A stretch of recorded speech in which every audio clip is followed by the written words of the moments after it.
All right, hi you guys. It is the Pretty Coach here, the Pretty Coach Oracles, and I'm coming to do the Pretty Planetary Report and probably like a little light read connected to this. So I was led to do this because of some personal things that I'm feeling in the ethers, in the atmosphere. But anyway, I was led specifically to look at Mercury since it is retrograde. It's retrograde. Well, I'm gonna say this: Mercury.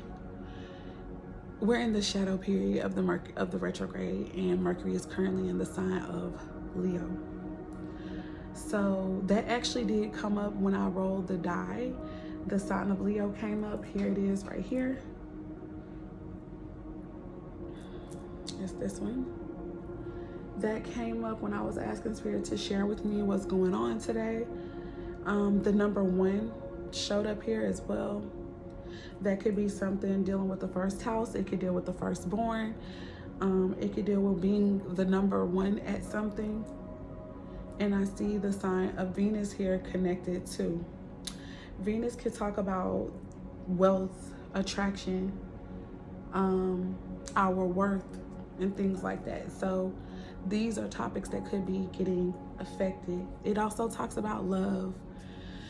All right, so Leo energy is also a romantic, sometimes energy, a very loving energy. It's connected to the heart chakra. It's connected to the heart, the upper back, and stuff like that. So, in children specifically, right?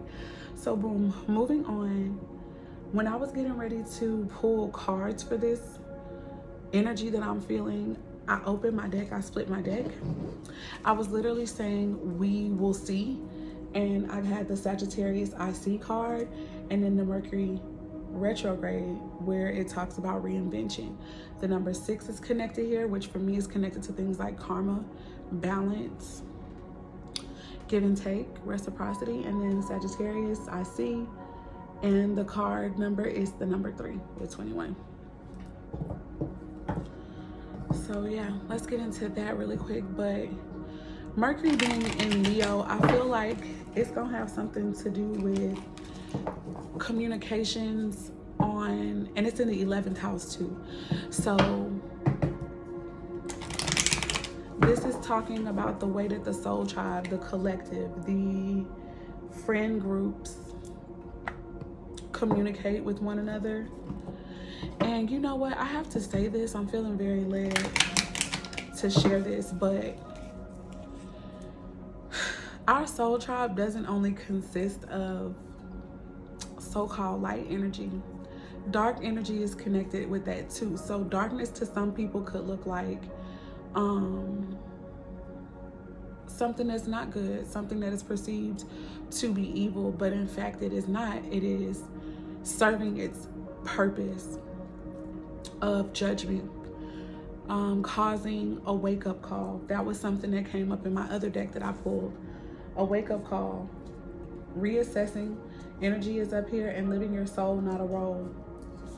Okay, and then it says strengthen your gifts. And to me, this was my advice to any people who are going to come across this reading. Let me check something. All right, I'm gonna get back into it. So I'm seeing at the bottom of the deck, after I shuffled, the 4th house, roots. This is the house that's dominated by the sign of Cancer. Something connected to ancestry, and my daughter or daughters, the matriarch, is connected here, the divine feminine energy. And I feel like I'm getting messages, and this is part of what really made me look into the stars, was that I'm getting these messages that are, on one side, it has me very concerned. My alert is high in regard to my oldest daughter, who is the sign of Cancer. She has a sun sign in Cancer, but her moon is that of Leo. She has her Saturn in Aquarius, which Aquarius deals with the 11th house.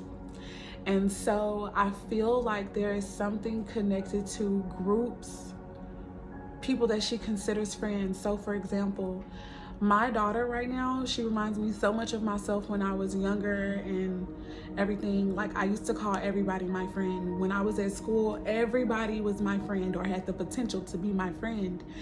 Even though after a while, you know, you begin to realize that everybody isn't your friend, and it's because maybe they pick on you or they do bad things to you, and they continue to do it in a way that it separates you from them, and you recognize that this person doesn't like me, you know, and it may take some time, right? My daughter is also a Gemini rising. I have a Chiron in Gemini natally. So those deal with the communications, the ways that we communicate. And Cancer, like I did mention, that's the feelings. That is that energy that is motherly, maybe even a little bossy, nurturing, very giving of service. And so my daughter has all these placements that show me, you know, a version of myself, and I'm so nervous that she is going to be initiated into this life in the same way, in certain ways that I was, which I don't want her to have to go through that, but I've always known that if it should come to it, that there is a reason, there's a purpose. And I also felt as though she wasn't going to remain in this so-called negative energy. It was going to be helpful in some way to her, just as it has been for me. So I'm speaking in code a little bit, and so let me hurry up and share.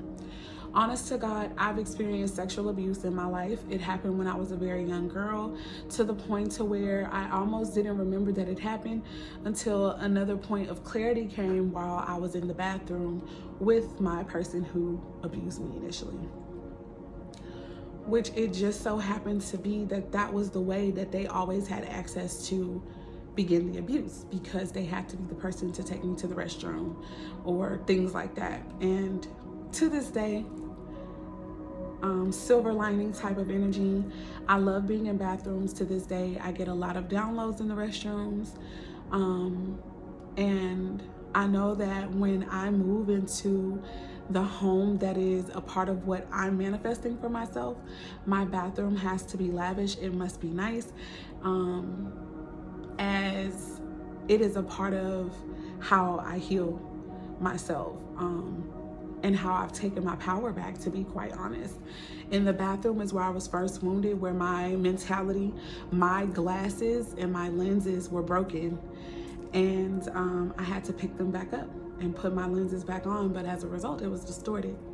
And so I say that to say that this is a part of my concern, right? And my fear that my baby would have to endure some of the same transformative, life-altering, life-ending, in a way, experiences that I have, that I wanted so desperately to keep her from, but that it's meant for her to experience, because she is a part of a heritage and a lineage that is made stronger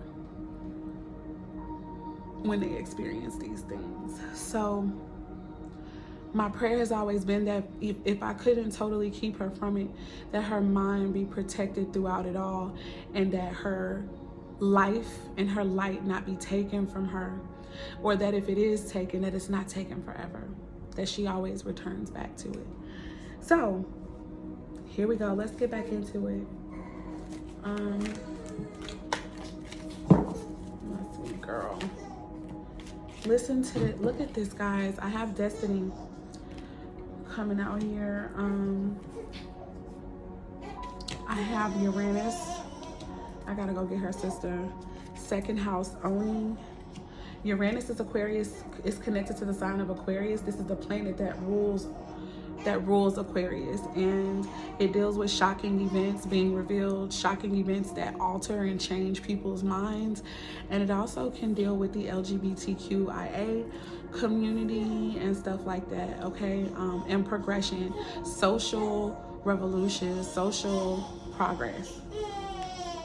Look, Pluto transformation showing up here, and the 9th house of faith, which is also connected to Sagittarius.